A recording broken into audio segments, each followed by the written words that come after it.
Hola, ¿qué tal? Buenas tardes. El día de hoy vamos a hablar de la importancia de que el hombre se desarrolle como un ser social.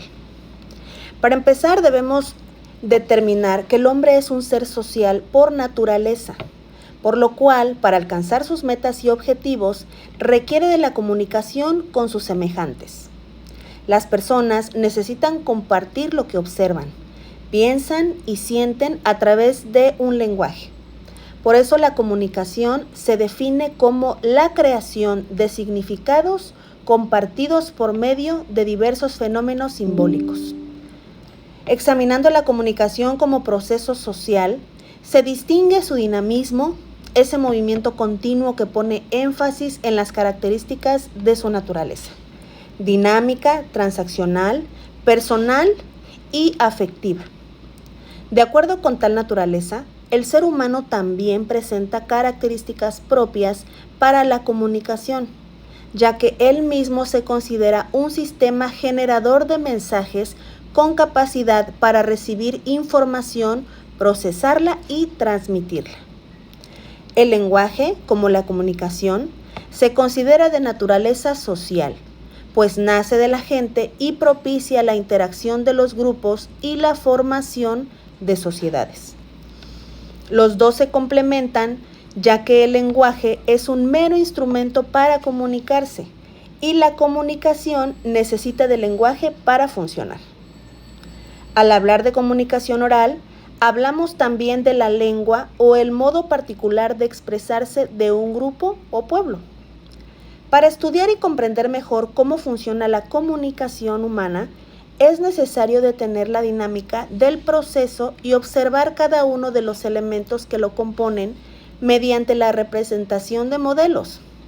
Estos modelos sirven para ver la interrelación de los componentes y sus efectos o resultados tendientes a la aceptación o al rechazo de la comunicación. Diversos modelos demuestran estos componentes. Entre los que se consideran básicos son el emisor, quien envía el mensaje con su contenido y tratamiento, y por supuesto el receptor, quien recibe el mensaje.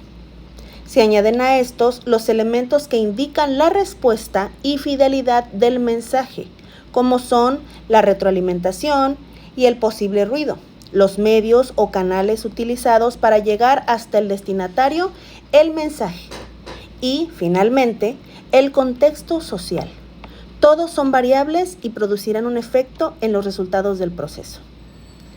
La comunicación humana, como proceso, se distingue por su dinamismo o movimiento continuo, que pone énfasis en las características de su naturaleza social, integrada por personas que mediante transacciones de ideas influyen entre sí y se integran como miembros de un grupo, el cual, para satisfacer sus expectativas y cumplir objetivos, se comunica con el propósito de informar, de entretener, de persuadir o de actuar.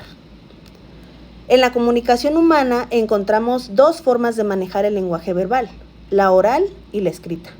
Ambas utilizan el razonamiento verbal, pero se diferencian en cuanto al uso de habilidades por parte de las personas para la transmisión de sus ideas. La comunicación escrita es más razonada, estructurada y hasta cierto punto estática y permanente. En cambio, la comunicación oral se distingue por su dinamismo, su espontaneidad y su rapidez para expresar ideas, aunque las personas cometen muchos errores al hablar, como son las repeticiones, las frases incompletas o las faltas de pronunciación. Con todo esto podemos concluir que el lenguaje como vehículo primario de comunicación, sea oral o escrito, es el que cumple con esa función vital para el ser humano de compartir sus ideas y sentimientos con otros. Muchas gracias.